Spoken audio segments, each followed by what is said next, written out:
Hey guys, welcome back to the vlog. This week has been absolutely insane. I keep every week intending on like filming more during the week, but then things get crazy and I just can't do it. Today I shipped off more orders than I've ever shipped before, so that was really exciting.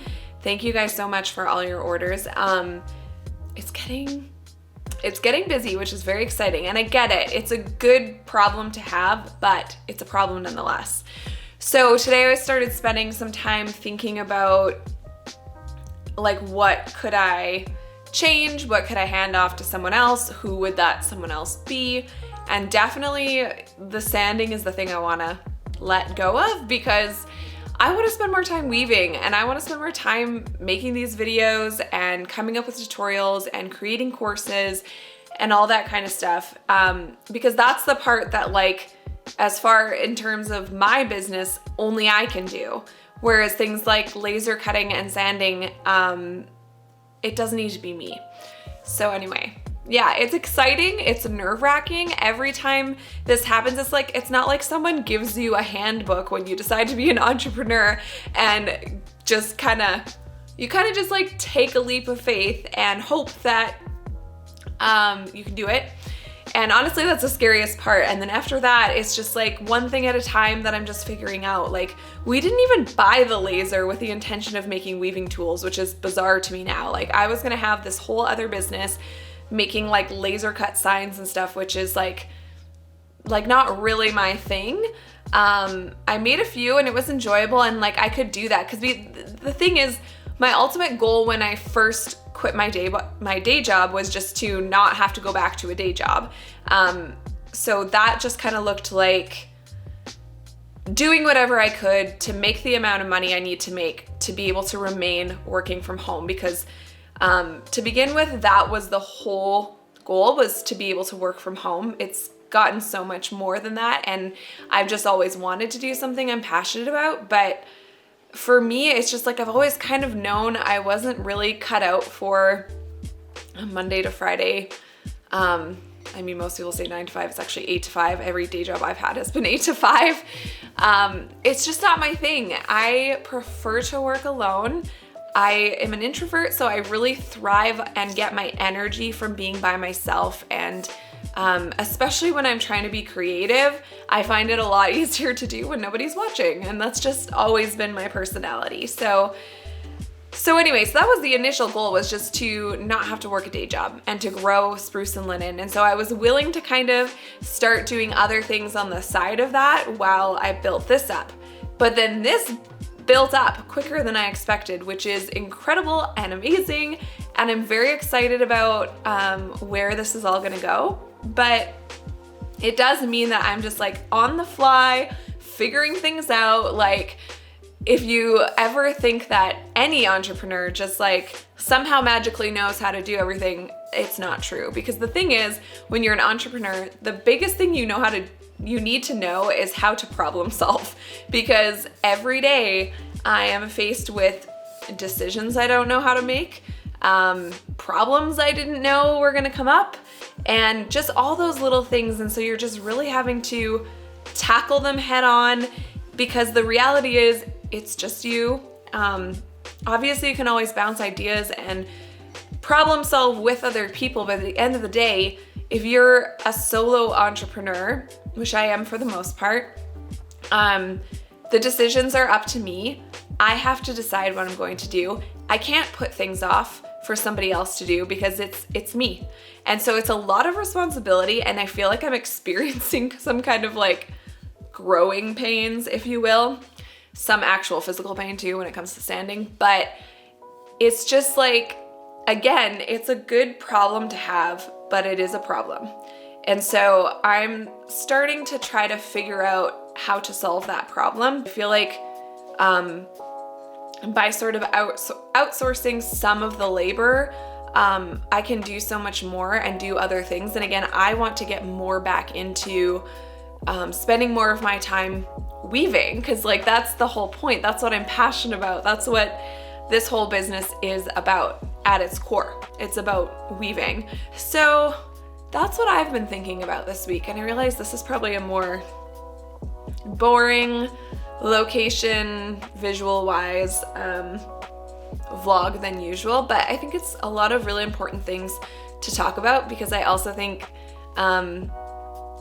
you can see someone out there doing their thing, they've got a shop, and you're just like, man, like, I wonder who taught them how to do this. And the reality is, I think for most of us, like, nobody taught us. I think you have to just have the courage to go for it and be willing to figure it out as you go.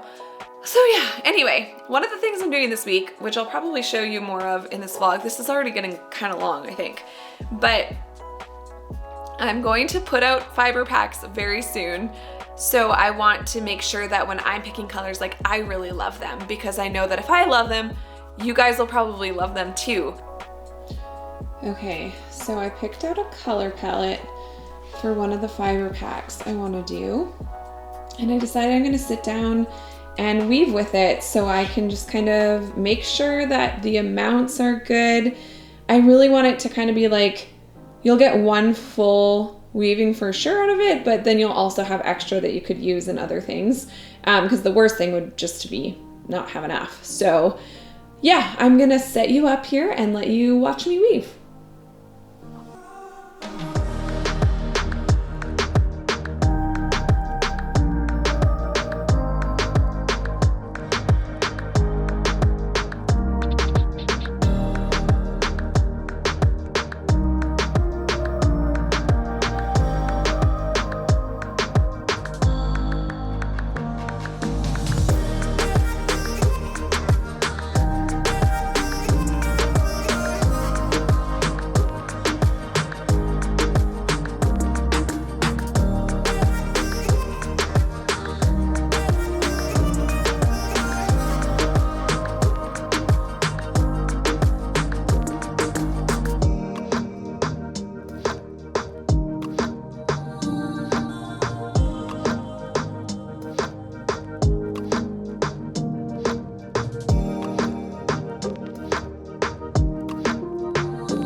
I finished the weaving, you guys, and I absolutely love it.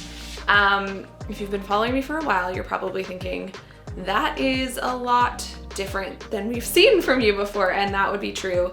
I was so inspired by all these materials and just like doing different things with them, and I've been teaching you guys a lot of the texture stitches, and so I kind of just wanted to try to incorporate a lot of them all at once, and I think it really worked. I think it works really well, especially because I kept the bottom really neutral and simple, and I mixed in some of that off-white here and there, but this is all like, this is a wool blend yarn, and then the green and the yellow are 100% wool, and the orange and the off-white is cotton, and then we have velvet and we have merino, and I used linen warp string, and I absolutely love this. It was a really great way to kind of test out how much I think needs to be in the fiber packs, and this was just a really simple way to do it. It was just by making a mock-up fiber pack and then just try weaving with it and kind of see what I think as far as like what more should I put in it or what less should I put in it. So anyway, absolutely love this. It is definitely different. I just like, come on now. That velvet just really adds something, and I think it's just one of those things that you don't need to add very much, which is great because velvet is expensive. This is just another one of those things that I'm like, I don't know how to make fiber packs. So I just figured it out. I kind of saw what other people were doing and I created my own. I wove with one, and that just like gives me a better idea. It's all just kind of trial and error and doing your research. So anyway, I don't know about you guys, but I'm pretty excited about that. I'm pretty sure I've worn the sweater in like a lot of vlog episodes at this point, and I'm just like, I really need to go shopping, except, you know, we're in the middle of a pandemic. Things are opening up a lot where I live in Northern Alberta, and it's kind of weird, but we've had hardly any cases, so they started opening things back up, but it like still feels kind of like, I feel it feels wrong and sketchy to like go shopping. So it'll just have to wait, and you'll just keep seeing me in the same sweater because I really do love this sweater. Anyway, I hope you guys enjoyed this very talky vlog.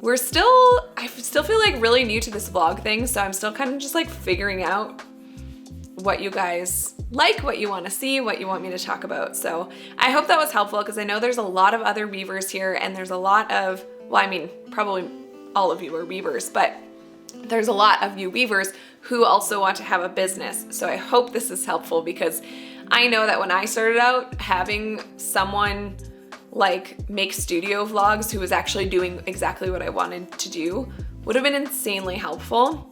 And I've been watching a lot more studio vlogs lately, and they've been on people like mostly who use like graphic designers and stuff. There seems to be a lot of people in the design world who do these studio vlogs, and I love it. I love watching it. I love seeing their studio setup and the way they run their business and the problems they're solving. And it's just like, it's really encouraging. So I highly recommend that too, is that if you want more content somewhat similar to this, if you search studio vlogs on YouTube, you will probably start to find things that really vibe with you.